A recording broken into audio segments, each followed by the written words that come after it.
तो दोस्तों आज हम इस वीडियो में बात करेंगे यूक्लिड विभाजन प्रमेय का।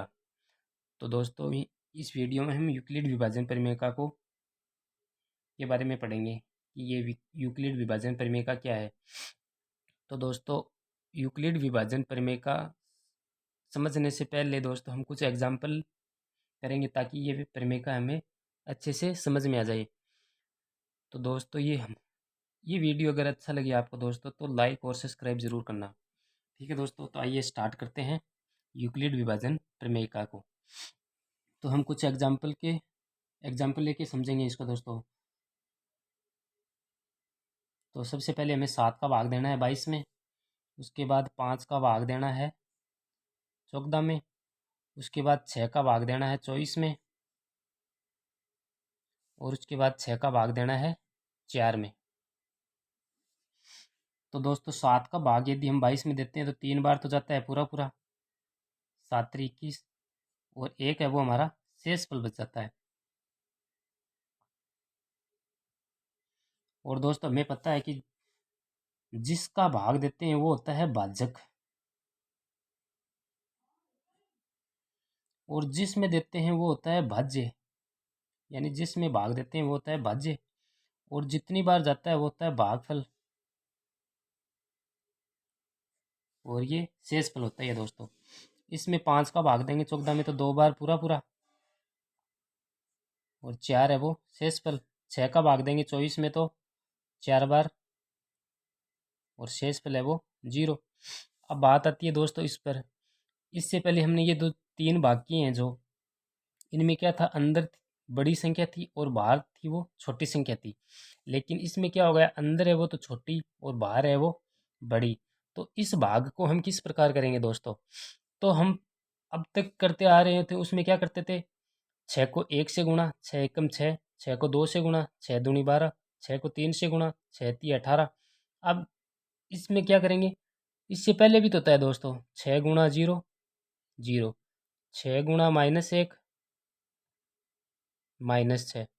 तो इसको दोस्तों हम 0 से गुणा करेंगे तो भाग कितनी बार गया 0, और 0 से गुणा करने पर क्या संख्या आती है 0, और शेषफल यहाँ पे 4 बच जाएगा दोस्तों। तो यही हमारी क्या थी, यूक्लिड विभाजन प्रमेय का। अब इसको हम किस प्रकार लिख सकते हैं दोस्तों, देखो 22 को हम किस प्रकार लिख सकते हैं, 7 गुणा 3 और +1, ये एक ही तो है दोस्तों। तो 22 क्या था इसमें, भाजक भाज्य, तो भाज्य बराबर 7 क्या था, भाजक था, भाजक गुणा 3 क्या था, भागफल, और 1 क्या था हमारा शेषफल। तो दोस्तों यही है वो यूक्लिड विभाजन प्रमेय का है दोस्तों हमारी। बस इसको हम थोड़ा लिखने का तरीका वो देखेंगे। तो यूक्लिड विभाजन प्रमेयिका में भाज्य को क्या किससे लिखते हैं, ए से, और भाजक को लिखते हैं बी से, और भागफल को लिखते हैं क्यू से, और शेषफल को लिखते हैं आर से दोस्तों। तो भाज्य की जगह हम लिख देंगे ए बराबर भाजक को बी गुणा भागफल को क्यू प्लस शेषफल को आर, यानी ए बराबर बी क्यू प्लस आर। यही हमारी विभाजन यूक्लिड विभाजन प्रमेय का है। तो दोस्तों इसमें ये देखो आर है, ये जो हमारा आर है ये बी से छोटा होगा। यानी बी क्या था हमारा, बी था भाजक, और शेषफल आर ये एक है। ये यहाँ पे जो शेषफल बचेगा वो 7 से छोटा बचेगा। यदि 7 के बराबर भी हो गया तो एक बार 7 का भाग और यहाँ पे चला जाएगा।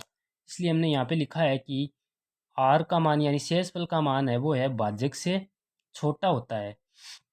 और दूसरी बात दोस्तों, आर का मान है वो 0 से बड़ा या फिर 0 के बराबर होता है। अब देखो आर का मान, इसमें देखो आर का मान है वो 0 से बड़ा है, और इसमें देखो आर का मान 0 के बराबर है। तो हम क्या लिख सकते हैं, आर है वो 0 के बराबर और 0 से बड़ा आएगा। इन दोनों को मिलाकर हम एक साथ क्या लिख सकते हैं दोस्तों, कि आर का मान है वो 0 के बराबर या 0 से बड़ा और बी से छोटा। तो दोस्तों यही हमारी क्या है, यूक्लिड विभाजन प्रमेय का। इसको दोस्तों हम कथन में किस प्रकार लिखते हैं, अब आपको हम कथन लिख के दिखाते हैं दोस्तों इसका। यूक्लिड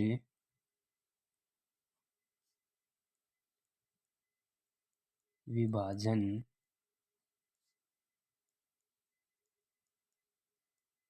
प्रमेय का। तो इसका कथन इस प्रकार लिखेंगे दोस्तों कि दो धनात्मक पूर्णांक, दो धनात्मक पूर्णांक ए और बी दिए रहने पर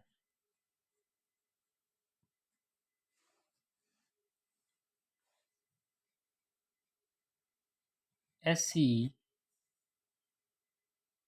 अद्वितीय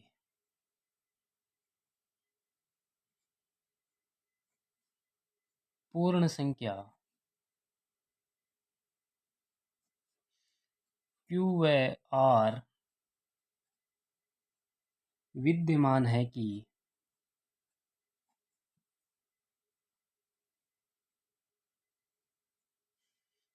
ए बराबर बी क्यू प्लस आर, जहाँ आर है वो 0 के बराबर या 0 से बड़ा होगा और बी से छोटा होगा। तो यही हमारी क्या है, यूक्लिड विभाजन प्रमेय का है दोस्तों। इसको हमने एग्जाम्पल लेके समझा तो ताकि हमें और अच्छे से समझ में आ गया दोस्तों।